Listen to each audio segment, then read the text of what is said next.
Salut à toi et bienvenue, j'espère que tu vas bien. Alors, je vais te faire une image extrêmement simple aujourd'hui.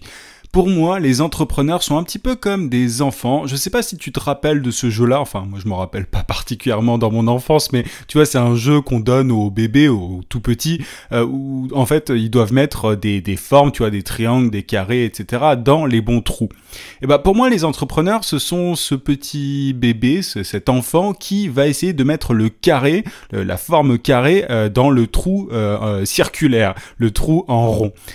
Ce sont les personnes qui vont essayer de mettre le triangle dans le carré. Ce sont les personnes qui vont essayer de mettre le losange dans le triangle. Bref, tu vois un petit peu ce dont je veux parler. Ce sont des personnes qui essayent de proposer un service, une offre, un produit, peu importe ce qu'ils vendent, à des gens qui n'en veulent pas ou qui n'en ont pas besoin. Pourquoi est-ce que je te dis ça? Simplement parce que par expérience, et j'avais vraiment besoin d'en parler dans le podcast, mais j'ai l'impression que la grande majorité des entrepreneurs, je sais pas encore une fois, comme je le dis de temps en temps sur le podcast, si c'est propre à la France ou si c'est mondial, tu vois, moi je te parle de ce que je connais principalement le marché français, les business de services en France, mais il y a énormément de business de services, des agences digitales, des cabinets de conseil, des freelances, tu vois, des indépendants, des consultants, qui sont totalement nuls en marketing, qui parfois se disent ah mais c'est bizarre, telle technique ne marche pas, pourquoi? Enfin c'est parce que mon freelance est mauvais ou bien c'est parce que mon business développeur est mauvais. Ah tiens j'arrive pas à trouver de clients, je vais peut-être avoir besoin de quelqu'un qui va prospecter pour moi. Alors je vais te faire ce sont des trucs qu'on peut parfois entendre dans la bouche des entrepreneurs. Je veux partager avec toi quelques insights, comme on dirait si on parlait en anglais, quelques données en fait que j'ai récoltées sur le marché moi-même en tant qu'agence de prospection B2B. Il y a des entrepreneurs pour qui j'ai eu des résultats énormes, et je parle au passé, mais parce que j'en parlerai un peu plus en détail de cette histoire d'agence, de mon agence, de l'avenir de mon agence. Je préciserai pas mal de choses par rapport à ça bientôt, mais il y a plein de trucs qui sont en train de se passer. Je vais encore une fois très bientôt j'en parlerai, je te dirai tout ça parce que c'est vraiment important, mais en gros j'ai eu des agences, des cabinets de conseil pour qui j'ai cartonné, j'ai eu des résultats mais vraiment monstrueux, tu vois, des contrats à plus de 100 000 euros, et d'autres pour qui ça n'a pas vraiment marché. Ça a marché mais c'était pas top, c'est-à-dire que d'un côté t'en avais un ou une qui décrochait mais des contrats à foison, tu vois, comme un malade, et l'autre bon ça marchait mais bon c'était pas incroyable quoi. Et le dénominateur, enfin le truc, non, j'allais dire le dénominateur commun, mais c'est justement ce qui les oppose. Le truc qui oppose vraiment la personne qui a de gros résultats et celle pour qui ça marche moyennement, c'est le marketing.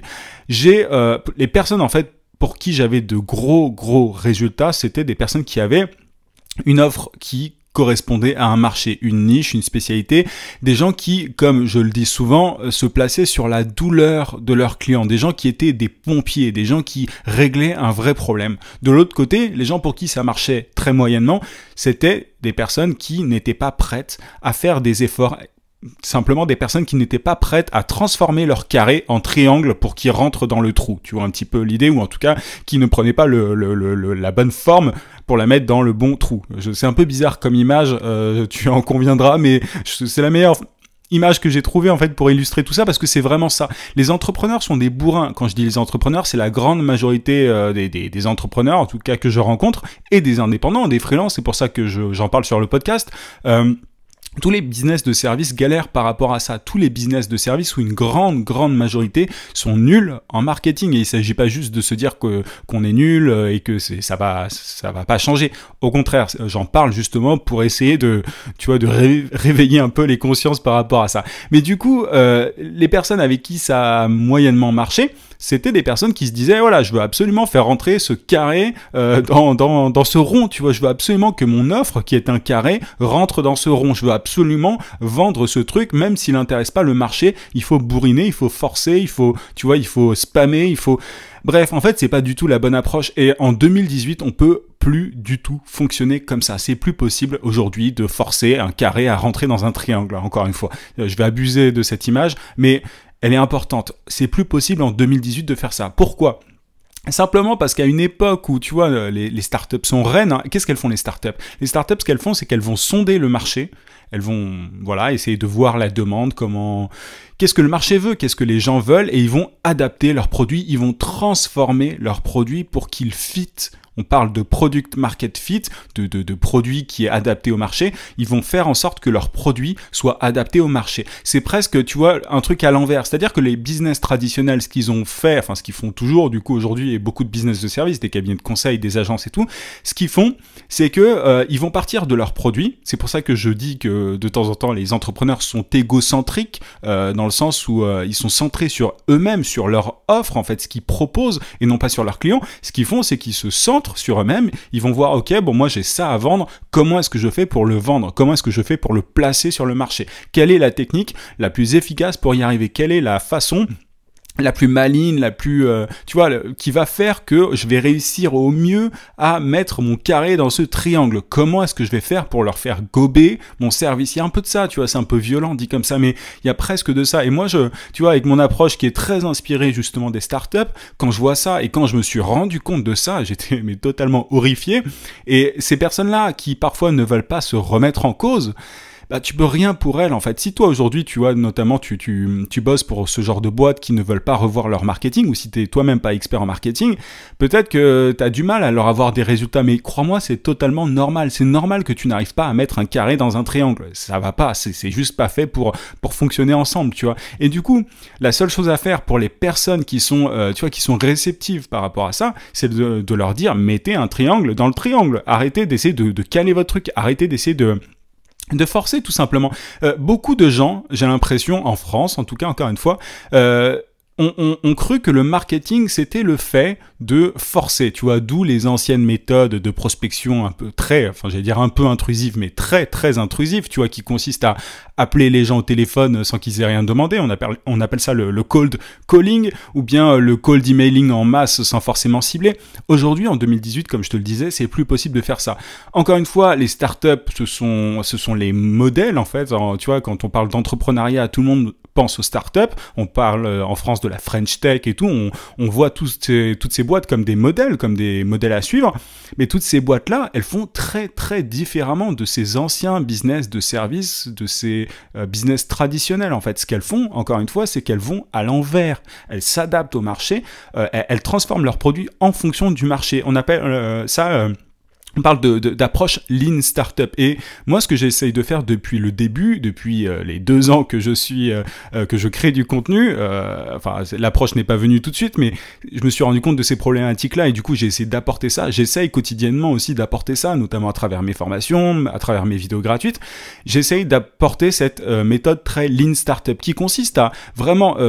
tester le marché. J'ai pas une définition parfaite du Lean Startup, je suis pas, tu vois, j'ai pas lu 40 bouquins là-dessus, mais j'y suis arrivé de manière très pragmatique, très concrète. Je me suis rendu compte que pour vendre un service au mieux, c'était souvent pas le moyen, le canal de diffusion qui était un problème, c'était souvent pas la technique, mais vraiment le produit, pas le produit, mais le service en l'occurrence en lui-même qui était un problème. Et du coup, ce qu'il faut faire, et ce que je t'invite aussi à faire en tant qu'indépendant, en tant que consultant, en tant que prestataire de service de manière générale, c'est de confronter ton offre au marché, c'est de parler à des gens, c'est de leur écrire sur LinkedIn, de leur envoyer des mails, de demander autour de toi, bref, de confronter ce que tu proposes au marché.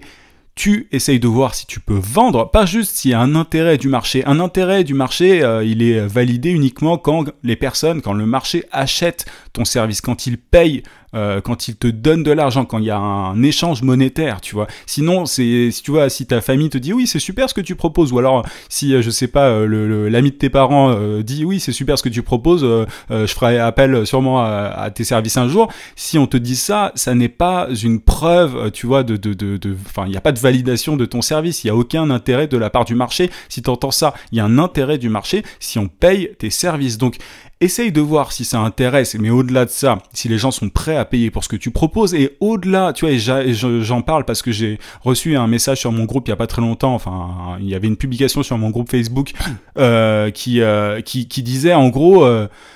quels sont les moyens d'automatiser sur LinkedIn et tout, et moi je lui ai dit mais avant de chercher à automatiser quoi que ce soit, essaye d'abord de voir si ton service intéresse les gens, fais-le manuellement. Les gens en fait ils pensent tout de suite aux techniques. Ils pensent tout de suite à l'automatisation et tout. C'est génial l'automatisation, c'est génial d'utiliser des outils performants.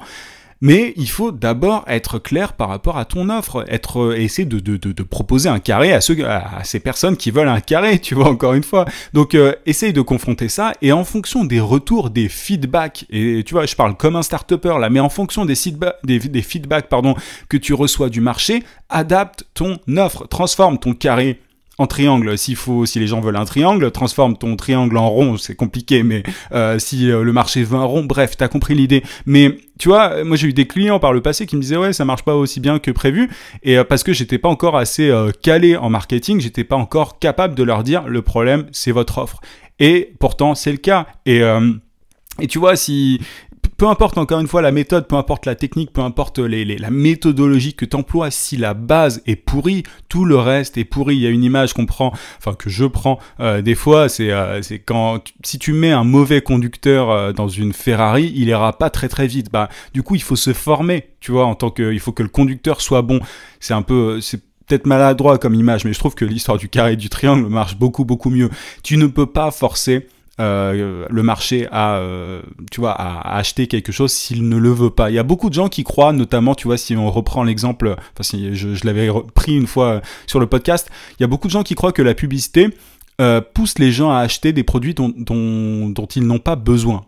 Je pense que c'est totalement faux, je pense qu'on pourrait en parler des heures, mais les produits qui sont achetés par les gens, ce sont des produits dont les gens ont besoin. Non pas parce qu'ils ont besoin de manger du cassoulet ou d'acheter des Nike, c'est pas du tout ça, mais les publicités appuient sur quelque chose de plus profond qui se trouve chez les gens, en fait. Simplement, tu vois, c'est le besoin d'appartenance, j'allais dire le devoir, c'est pas le devoir, mais le besoin d'appartenance pour des marques un petit peu inspirationnelles comme Nike. Enfin, je vais pas en parler, mais parce que c'est trop long, mais le cassoulet, bon, c'est parce que les gens aiment ça a rien à voir, mais tu vois, c'est-à-dire que quand t'as l'impression qu'un produit ne sert à rien et que les gens l'achètent quand même, demande-toi pourquoi. Dis-toi que c'est pas parce que on a forcé. Ok, très bien, il y a des boîtes, il y a des sociétés qui forcent un peu, qui abusent en termes de diffusion. Tu vois, elles sont un petit peu omniprésentes. Mais il faut d'abord se dire pourquoi est-ce que les gens achètent ça. Il y a plein de marques. Tu te dis mais c'est moche et tout. Mais ouais, mais ils ont besoin d'appartenir à une communauté, à un groupe, parce que c'est une question d'ego. Ça leur fait du bien, ça les rassure, ça les met en confiance. Il y a beaucoup de boîtes qui jouent par rapport à ça. Je digresse un petit peu, mais c'est exactement la même chose pour les services. Enfin, pas exactement, dans le sens où un service, pour le coup, c'est plus concret, tu vois, j'allais dire qu'une paire de Nike. Une paire de Nike, c'est concret, mais il n'y a pas de problème qui est réglé, pas de problème fondamental, on va dire, qui est réglé par une paire de Nike. Par contre, par un service, c'est possible. Et c'est pour ça que tu peux facturer des services beaucoup plus chers qu'une simple paire de Nike. Donc, à toi d'identifier. Mais si tu proposes la résolution d'un problème que les gens n'ont pas, ça ne marchera pas. Donc, c'est pour ça que je dis que les business de service, les cabinets de conseil, les freelances, les indépendants, les consultants sont nuls en marketing, et c'est ça d'abord qu'il faut voir.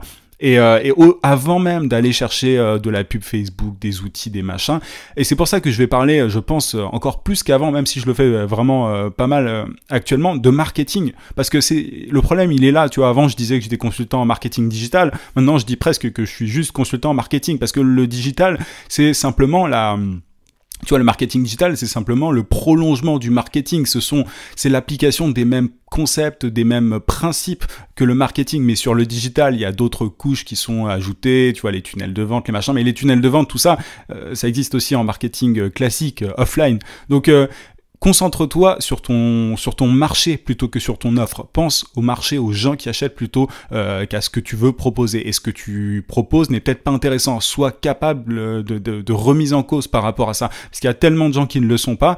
Et du coup, ils se retrouvent face à des gens qui ne veulent pas leur service, et ils se disent « Oh, pourquoi est-ce que ça marche pas ?» Et tu vois, ils passent d'une technique à une autre sans résultat, sans succès, simplement parce qu'ils n'ont pas ce recul dont je te parle aujourd'hui, qui est vraiment essentiel. Donc, tu vois, une méthode, une technique peut rapporter des centaines de milliers d'euros à un business et zéro à un autre. La seule différence, c'est le marketing. J'espère que ça t'a plu. J'espère surtout que ça t'a été utile, que je suis pas parti trop dans tous les sens, mais c'était vraiment important, je voulais vraiment en parler.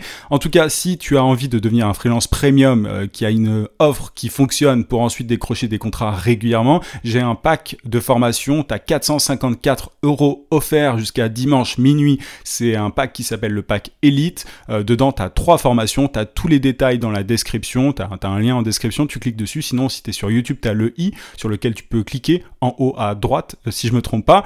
Donc dépêche-toi, à minuit dimanche ce sera retiré de la vente, je fais ça très rarement, pardon. Donc voilà, et n'oublie pas un petit pouce et à t'abonner à la chaîne YouTube si c'est pas déjà fait. Je te dis à demain 18h comme d'habitude. En attendant, n'oublie pas, vie sans limite. À plus.